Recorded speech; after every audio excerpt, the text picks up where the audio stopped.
ભાત નથી ભાવતા એવું કહેવાવાળા ધરાય ધરાઈને ખાશે। સૌથી પહેલાં તપેલામાં તેલ ગરમ કરવા મૂકી દઈશું। તેલ ગરમ થઈ જાય એટલે રાઈ, જીરું, હિંગ, કાપેલા મરચાં, મીઠો લીમડો, કાપેલી ડુંગળી,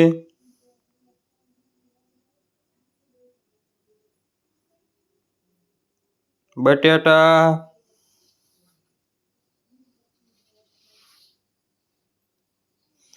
અને ટમેટા નાખી દઈશું। પછી મીઠું, હળદર અને તીખું મરચું નાખી દઈશું।